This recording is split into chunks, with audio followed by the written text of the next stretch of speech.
snow. Yan o, kung nakikita nyo dyan sa hood, maliit lang, pino lang siya, pero yun, yan o, kita di ba?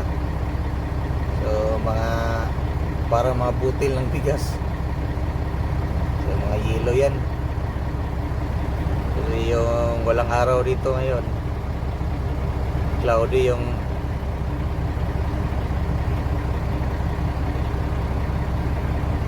cloudy ngayon.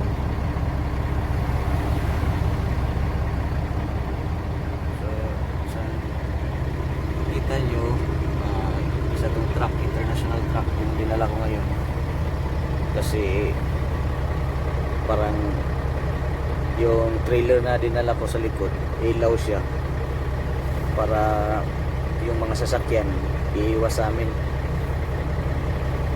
So ito, ipapakita ko sa inyo yung mga paligid dito. So yan o, puro yelo na. Negative 2 pa rin to dito sa ano, negative 2. So yan yung mga gumagawa dito. Yung Aurel din yan, isa sa mga negosyo ng aming bossing, mga heavy equipment. Sila rin nagme-maintenance ng mga daan dito. Yan nga pala yung daan papuntang Sanivac, papuntang Sanivac yan. Bali 2 oras galing dito yung Sanivac. So ayan o, mga kasama ko yan, mga French. Ako lang Pinoy dito, puros French yung mga kasama ko. So medyo baginaw sa labas, kaya dito lang muna ako sa truck, papainit.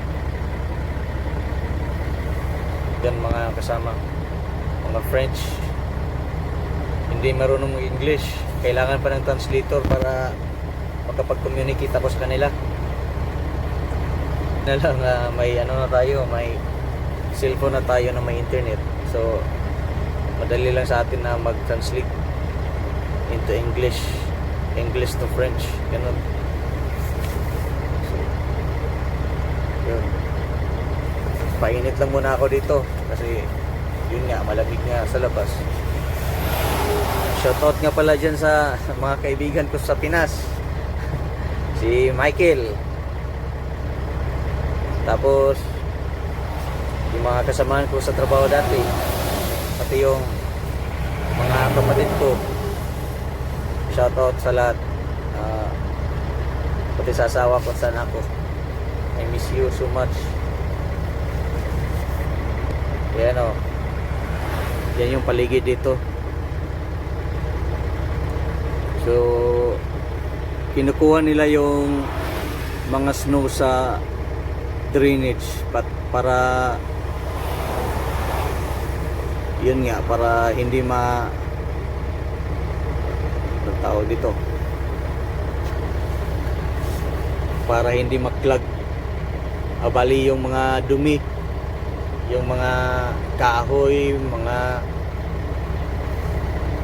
mga kahoy na naka-plug sa drainage, yun yung kinakuha nila.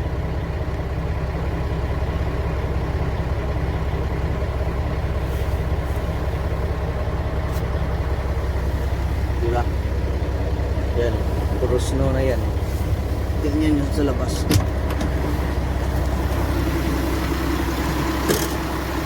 Yan, bali 1 lane na lang yung ano dito, 1 lane na lang yung daan. So yan, labas tayo kasi para makita niyo yung paligid. So ito, bali ito yung sinabi ko sa inyo na ilaw. Yan. So para dyan, dyan yung mga sasakyan. So galing dito, dyan lang sila, sa 1 lane lang sila dadaan. Bali iiwas sila sa amin. So yun, mga marking hanggang dito yung gagawin nila.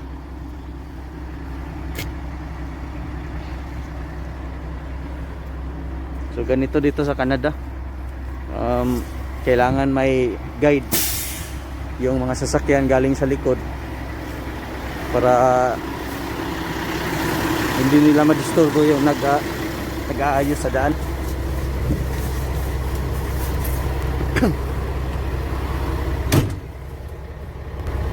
Yan na, papuntang Sanivac yan, 2 oras.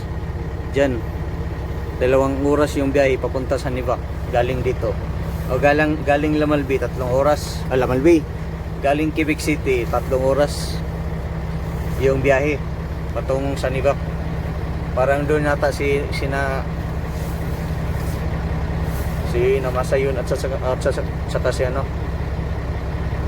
Gibingkan ma-assign. So yun guys. So hanggang dito na lang. Kasi bali tutulong pa ako sa kanila na ngayon. Kung mayroon man may tulong. Sige, sige.